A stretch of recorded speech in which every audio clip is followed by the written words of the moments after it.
अस्सलामुअलैकुम स्टूडेंट्स। तो यकीनन आप लोगों ने बहुत अच्छे से पहले से तैयारी कर ली होगी, लेकिन बहुत सारे बच्चों को ये फ़ाइल शेयर कर दी गई है। ये एमसीक्यूज़ हैं।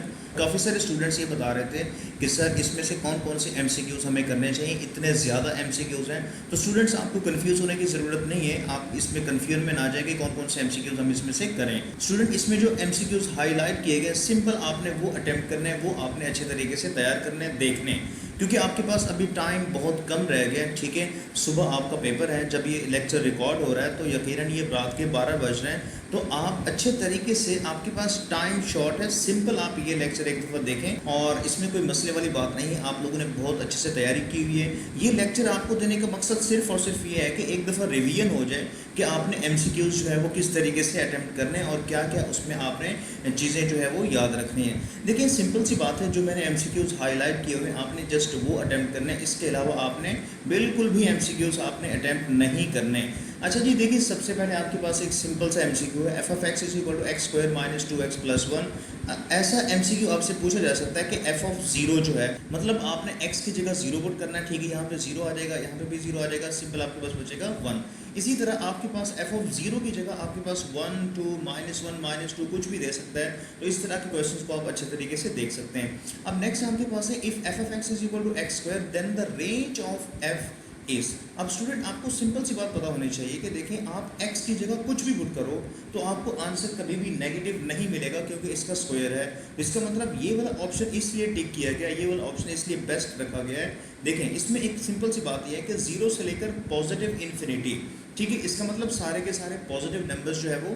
अच्छा, इसमें ब्रैकेट का भी खास ख्याल रखना है, आपको अक्सर जो है ना वो कंफ्यूज करेगा एग्जामिनर जो है वो ब्रैकेट्स को लेकर। अब ज़रा ध्यान से सुने कि ये जो आपके पास इन्फिनिट के साथ ये जो स्मॉल ब्रैकेट है ना, ये ओपन ब्रैकेट होती है। इसका मतलब ये होता है कि इन्फिनिट पॉइंट इसमें शामिल नहीं है। और ये जो आपके पास क्लोज ब्रैकेट नज़र आ रही है, इसका मतलब है जीरो से लेकर पॉजिटिव इन्फिनिट तक जो है वो आपके पास नंबर्स गेन हो सकते हैं, जो इस फंक्शन की रेंज बनेगी। तो इसका बेस्ट ऑप्शन ये वाला बनेगा। अब cos hyperbolic square minus sine hyperbolic square is equal to 1, ये आपने अच्छे तरीके से याद रखना है, क्योंकि हाइपरबोलिक में नेगेटिव साइन दरमियान में आता है, तो फिर ये आपके पास क्या आ जाएगा, 1 के इक्वल आएगा। आपको एक बात बता देता हूँ, देखें, आप फर्स्ट चैप्टर के अंदर सबसे पहले आप डेफिनेशन तैयार करें और उसके बाद जो आपके फॉर्मूले हैं वो उनको अच्छे तरीके से तैयार करें। और ये जो शॉर्ट क्वेश्चंस आपके पास है ना, वो भी आपको एमसीक्यूज़ के तौर पे वहाँ पे नज़र आ सकते हैं। सिंपल आपके यही एमसीक्यूज़ हैं, इससे ज़्यादा एमसीक्यूज़ नहीं बनने वाले होते। तो सिंपल आप आराम से जो है ना रिलैक्स होकर क्वेश्चंस को सॉल्व करें। स्पेशली जो एक्सरसाइज 1.1 है उसका क्वेश्चन नंबर 7 जो है, उसमें पैरामेट्रिक इक्वेशंस आप अच्छे तरीके से तैयार करके जाएं। और इसी तरह इवन एंड ऑड फंक्शंस क्या होता है उसका फॉर्मूला आप अच्छे तरीके से देखें। सिंपल ये चीज़ें आप तैयार करें, इससे ज़्यादा आपको तैयार करने की ज़रूरत नहीं है। और इसी तरह आपको और डेफिनेशन चैप्टर नंबर 1 के अंदर मिलेगी, एक्सप्लिसिट एंड इम्प्लिसिट फंक्शन। वो आपको इक्वेशन दे देगा और आपसे पूछेगा कि इनमें से कौन सी एक्सप्लिसिट है, कौन सी नहीं है। तो इस तरीके से आपके पास एमसीक्यूज आ सकते हैं, तो आपने घबराना नहीं है। अच्छा जी, इसके बाद नेक्स्ट आपके पास है चैप्टर नंबर 2 के कुछ एमसीक्यूज यहाँ पे स्टार्ट हो चुके हैं। The derivative of constant function is zero, simple सा था। और इसी के साथ साथ और भी सिंपल, देखिए, बहुत सारे ऐसे फंक्शंस दिए हुए होते हैं जो आपसे इसके डेरिवेटिव पूछे जा सकते हैं। आपने सिंपल उनका पावर रूल लगाना है, जहाँ पे प्रोडक्ट रूल लग रहा है, कैसे भी देखें। जैसे आपके पास ये क्वेश्चन दिया हुआ x is equal to 80 square and y is equal to 280, then d y by d x आपने फाइंड आउट करना है। तो आपको पता है यहाँ पे आप लगाएंगे चेन रूल, एक्स का derivative with respect to t find out करेंगे, वाई का derivative with respect to t find out करेंगे। स्टूडेंट्स, याद रखिएगा, एमसीक्यूज़ के लिए आपके पास कुछ कैलकुलेशन वाले क्वेश्चंस भी आएंगे, जो आपको आंसर शीट मिलेगी, आप उसके लास्ट वाले पेज पे रफ वर्क लिख कर आप वहाँ पे ये सॉल्व करके लाजमी लगाइएगा। तुक्का लगाने की ज़रूरत नहीं है, ऐसे ही अंदाज़ा लगा के मत अटैम्प्ट कीजिएगा, क्योंकि ये एमसीक्यूज़ बहुत ज़्यादा इंपॉर्टेंट हैं। अच्छा जी, इसके बाद नेक्स्ट आपके पास जो एमसीक्यू है वो आपके पास होंगे सारे के सारे फॉर्मूले। आप एक बात याद रखें, जो इन्वर्स ट्रिग्नोमेट्रिक फंक्शंस है ना, उनके जितने भी फॉर्मूले आपको नज़र आ रहे हो, आप एक दफ़ा उन्हें अच्छे तरीके से देख लें, ताकि आपको उसमें कोई भी कन्फ्यूजन ना हो। जैसे यहाँ पे आप और करें, कोसिकेंट इन्वर्स एक्स का जो डेरिवेटिव है वो आपको ये फॉर्मूला नज़र आ रहा है, ठीक है जी। और इसी तरह नेक्स्ट आपके पास है साइन इन्वर्स एक्स का डेरिवेटिव, आपके पास कुछ इस तरीके से है। ये जो वैल्यू आपको नज़र आ रही है इसे आप अच्छे तरीके से देखेंगे।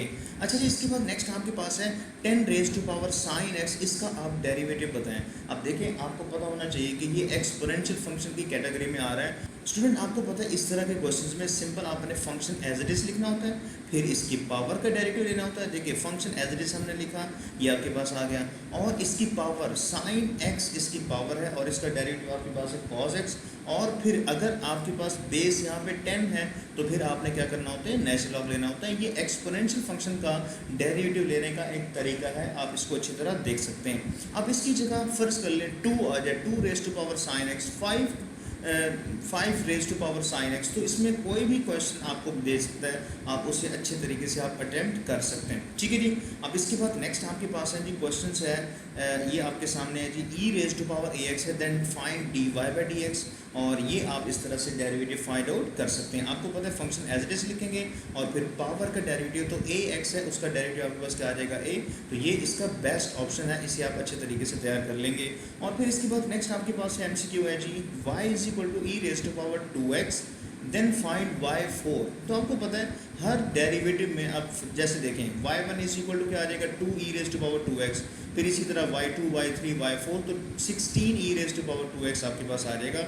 अब इसके बाद कुछ ऐसे फॉर्मूले भी हैं, लेकिन यहाँ पे एक और इम्पॉर्टेंट चीज़ लिखी हुई है, देखिए ये बोर्ड में डेफिनेशन भी आ चुकी है कि डिफाइन पावर सीरीज़, ठीक है। और पावर सीरीज़ क्या होते हैं ये आपके सामने यहाँ पे लिखी हुई नज़र आ रही है, इसे आप अच्छे तरीके से देख सकते हैं। Function f of x is such that x is equal to c f prime of x greater than 0, मतलब अगर फर्स्ट डेरिवेटिव पॉजिटिव हो देन फंक्शन जो है वो आपके पास क्या होता है, इंक्रीजिंग होता है। अगर फर्स्ट डेरिवेटिव क्या हो, नेगेटिव हो, तो वो फंक्शन क्या हो जाएगा, डिक्रीजिंग होगा। ये आपको पता होना चाहिए। एक्सरसाइज 2.9 में ये टॉपिक्स दिए हुए हैं, इन्हें आप अच्छे तरीके से तैयार कर सकते हैं।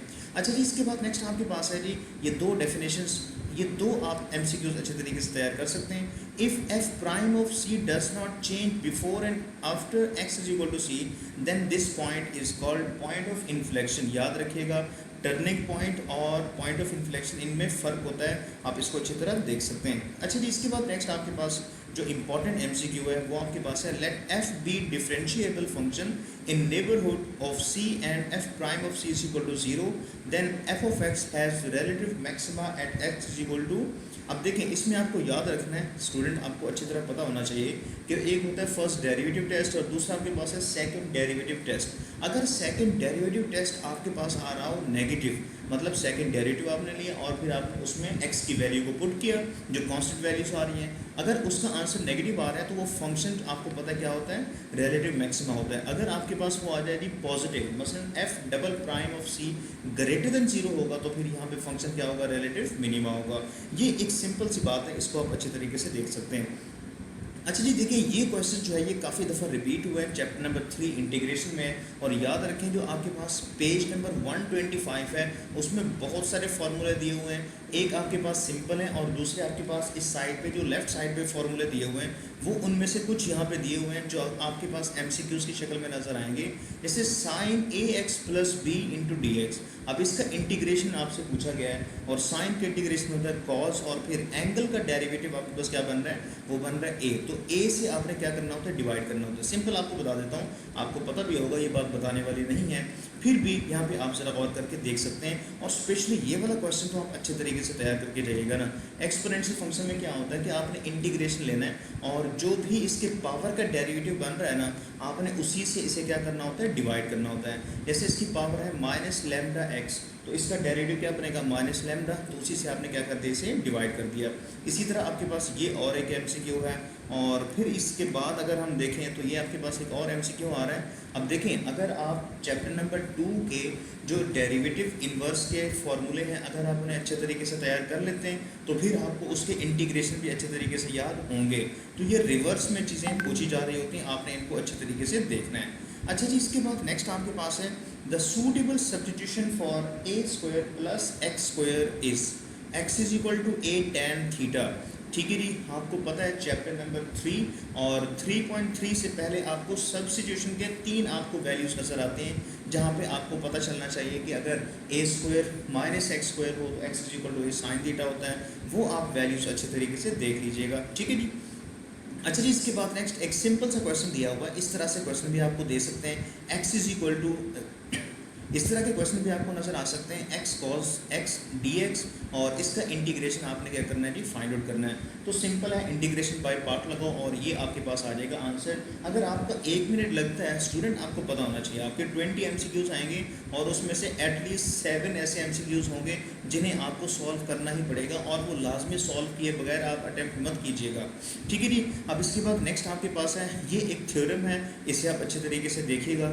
ये आपके पास एक एज इट इज़ आपके पास एक थ्योरम दिया हुआ है और इसका जो बेस्ट आंसर है वो आपके पास कुछ इस तरीके से है, okay ji.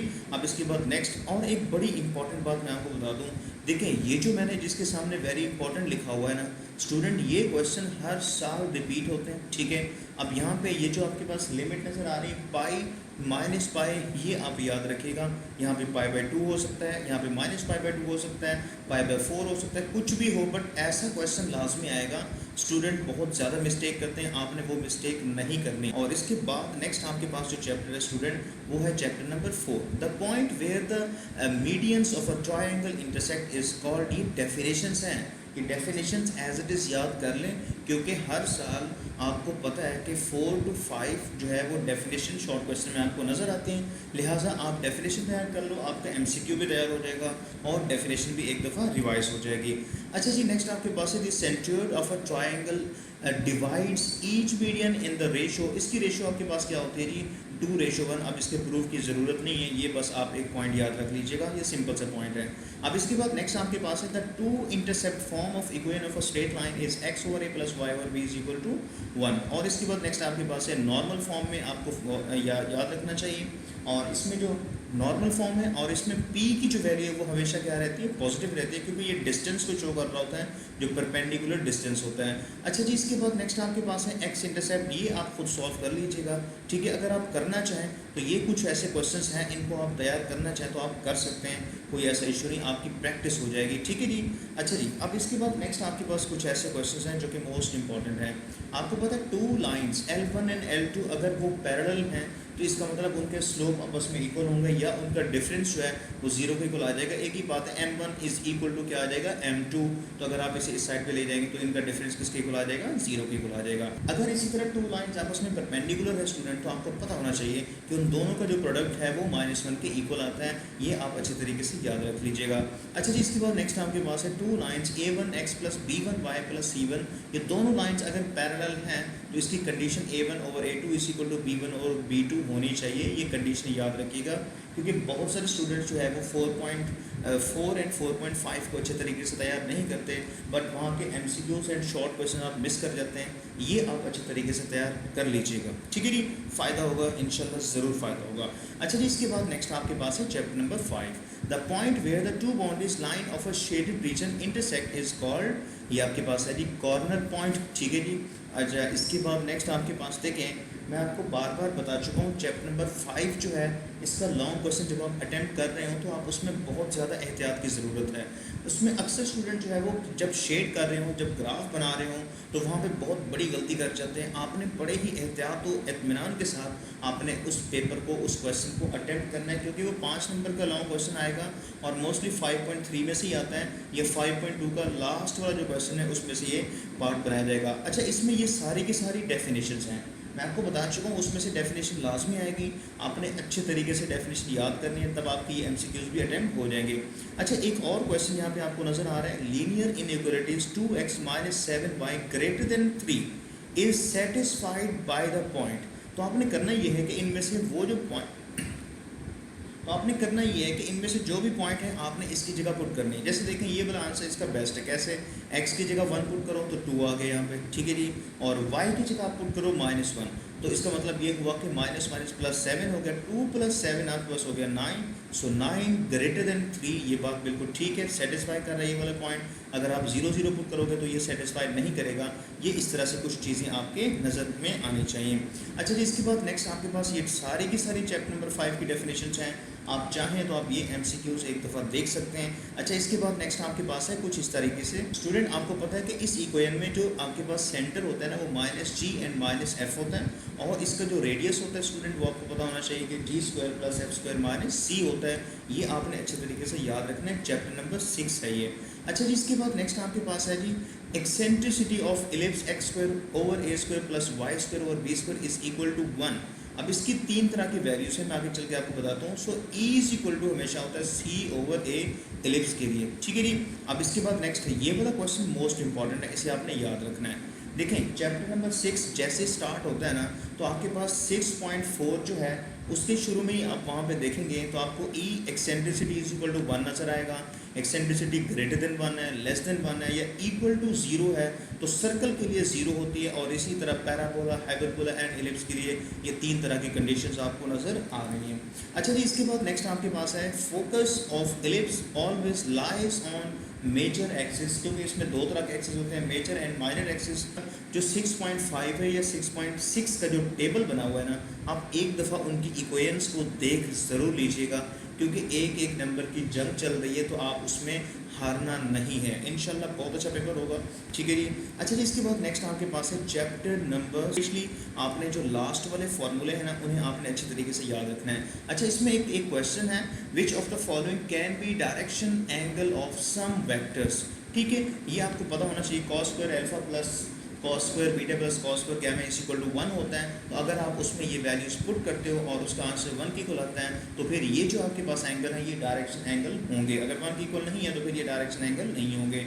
If dot product of two vectors is 0, dot product मतलब A dot B is equal to 0 हो, तो इसका मतलब ये होगा कि ए वेक्टर और बी वेक्टर आपस में क्या होंगे, परपेंडिकुलर होंगे और ऑर्थोगोनल होंगे और वो 90 का एंगल बना रहे होंगे, तभी डॉट प्रोडक्ट 0 होता है, क्योंकि cos 90 क्या होता है आपके पास 0।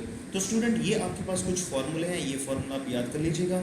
अब इसके बाद कुछ और अहम तरीन फार्मूले आप उन्हें अच्छी तरह याद कर सकते हैं। If u and v are two vectors, और इसी तरह एरिया ऑफ द ट्राइंगल का फार्मूला आपके पास है u क्रॉस v।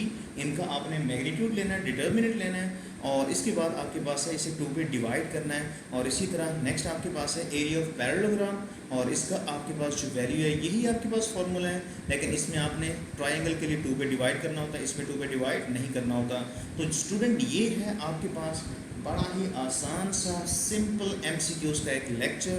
आप इसको एक दफ़ा देख लो बड़े ही रिलैक्स होके, ठीक है जी, और पेपर बड़े अच्छे तरीके से करना है। MCQs के ऊपर आपने अपने इत्मीनान से करना है और अपनी सोच को और अपने आप को कॉन्फिडेंस में रखते हुए आपने अच्छे से पेपर अटेम्प्ट करना है, ठीक है जी। हमारी दुआएं आप लोगों के साथ हैं, इंशाल्लाह पेपर बहुत अच्छा होगा। अपनी दुआओं में याद रखिएगा और अपने इस चैनल का भी ख़ास ख्याल रखिएगा। Thank you very much. अल्लाह हाफिज़।